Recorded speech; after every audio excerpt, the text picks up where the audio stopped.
ஒரு pack tomato noodle. என்னது? ஒரு பேக் டொமேட்டோ நூடல்.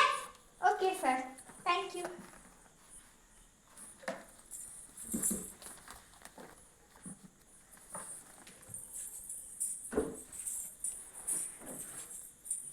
இன்னைக்கு நம்ம ஹோட்டல்ல ஒரு கஸ்டமர் நம்ம கிட்ட வெஜ் நூடுல்ஸ் தான் கேட்டிருக்காங்க. அது எப்படி செய்யுதுன்னு பார்க்கலாம் வாங்க. முதல்ல கேஸை பற்ற வச்சுக்கணும். அப்புறமா ஒரு பேன் எடுத்து வச்சுக்கணும். அதில் கொஞ்சோண்டு எண்ணெயை ஊற்றிக்கணும். உங்கள் ஹோட்டலில் நூடுல்ஸை தவிர வேறு என்னெல்லாம் ஸ்பெஷல்?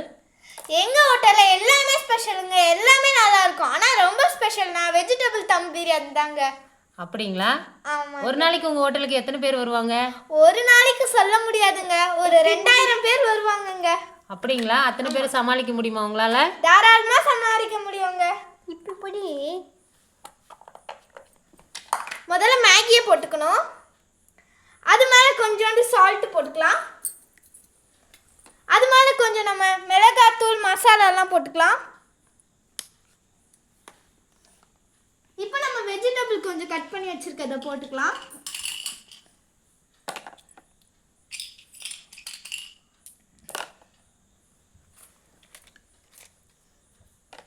இப்போ நம்ம கலரி விட்டுக்கலாம்.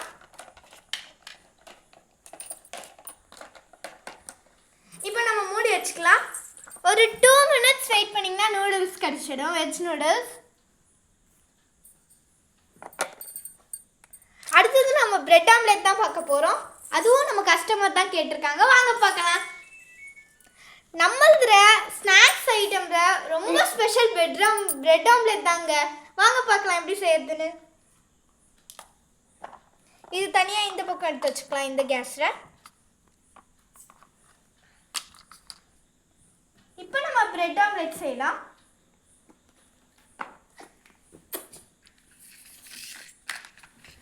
அதுக்கு ஒரு பிரெட் எடுத்துக்கணும்.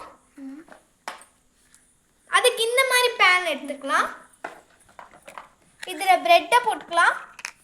நல்லா ரோஸ்ட் பண்ணிக்கலாம்.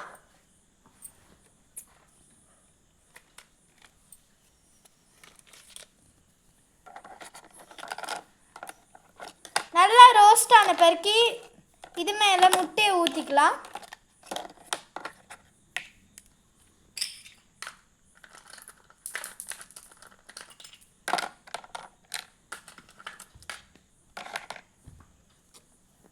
முட்டையை ஊற்றியாச்சு. நல்லா இந்த பக்கமும் திருப்பி வேக வச்சுக்கலாம்.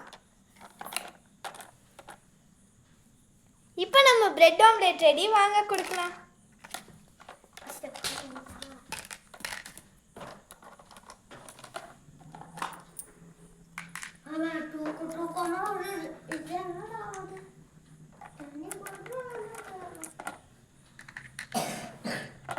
நம்மளோட பிரெட் ஆம்லெட் ரெடிங்க. வாங்க கஸ்டமர் கிட்ட எடுத்துட்டு போகலாம்.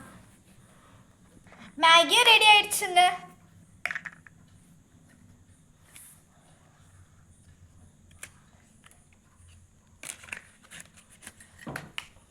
மேகியை போட்டுக்கலாம் பிளேட்ல.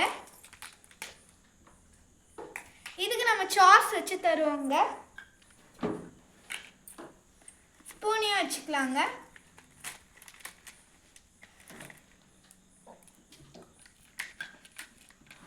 வாங்க கஸ்டமர் கிட்ட எடுத்துட்டு போலாம்.